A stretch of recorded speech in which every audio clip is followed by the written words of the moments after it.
জাহাজের সামনে ডলফিন এভাবে ছুটে চলে কেন? অনেকেই ভাবেন ডলফিন হয়তো খুব মজা করার জন্য এমনটা করে, কেউ বলেন তারা মানুষের সঙ্গে বন্ধুত্ব করতে আসে, আবার কারো মতে এটি শুধুই প্রকৃতির খেলা। তবে বিজ্ঞানীরা বলছেন এই আচরণের পেছনে রয়েছে বেশ কিছু গুরুত্বপূর্ণ বৈজ্ঞানিক কারণ। ডলফিন পৃথিবীর সবচেয়ে বুদ্ধিমান সামুদ্রিক প্রাণীদের একটি। তারা শুধু সাঁতার কাটে না, বরং নিজেদের চারপাশের পরিবেশ বিশ্লেষণ করেও সিদ্ধান্ত নেয়। আর জাহাজের সামনে সাঁতার কাটার বিষয়টিও তাদের এমন একটি কৌশলগত আচরণ।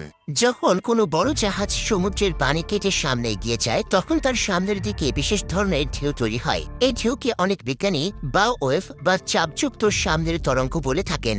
জাহাজ যত দ্রুত এগোয়, এই তরঙ্গ তত শক্তিশালী হয়। ডলফিনরা ঠিক এই তরঙ্গের সুবিধাটাই নেয়, কারণ জাহাজের সামনের ঢেউয়ের মধ্যে পানির চাপ ও গতি এমনভাবে তৈরি হয় যেখানে খুব কম শক্তি ব্যবহার করে দ্রুত সামনে এগিয়ে যাওয়া সম্ভব। বিষয়টা অনেকটা ঢালু রাস্তা দিয়ে সাইকেল চালানোর মতো, সেখানে খুব বেশি প্যাডেল মারতে হয় না। ডলফিনদের জন্য জাহাজের সামনের ঢেউ ঠিক এমন কাজ করে। পরে তারা খুব কম পরিশ্রমে দীর্ঘ সময় দ্রুত গতিতে সাঁতার কাটতে পারে। এতে তাদের শক্তিও বাঁচে, আবার আনন্দও হয়। তবে শুধু শক্তি সাশ্রয় নয়, এর সঙ্গে জড়িয়ে আছে ডলফিনদের স্বভাবগত কৌতূহল।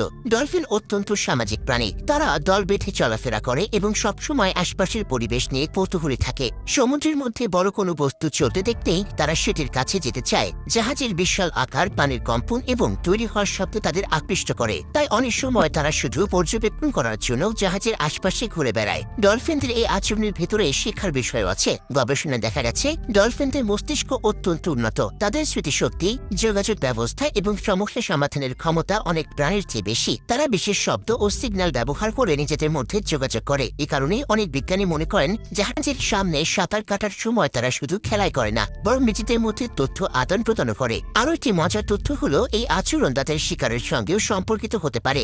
জাহাজের কারণে পানির নিচের স্রোত পরিবর্তিত হলে ছোট মাছগুলো বিভ্রান্ত হয়ে পড়ে। তখন ডলফিনদের জন্য শিকার ধরা সহজ হয়ে যায়। অর্থাৎ বাইরে থেকে যেটিকে আমরা শুধুই খেলা মনে করি, তার ভিতরে থাকতে পারে খাবার সংগ্রহের বুদ্ধিমান কৌশলও। শুধু সাধারণ জাহাজ নয়, বিশাল কার্গো জাহাজ, তেলের ট্যাঙ্কার, এমনকি সাবমেরিনের কাছেও ডলফিনদের এই আচরণ করতে দেখা যাচ্ছে। তবে সব জাহাজের সঙ্গে তারা এমনটা করে না। যে জাহাজের গতি ও তরঙ্গ তাদের জন্য উপযোগী হয়, সাধারণত সেগুলোর সামনে তারা ভেসে ওঠে। এটি প্রমাণ করে ডলফিনরা শুধু প্রকৃতির বশে কাজ করে না, বরং তারা পরিস্থিতি বুঝেও সিদ্ধান্ত নেয়।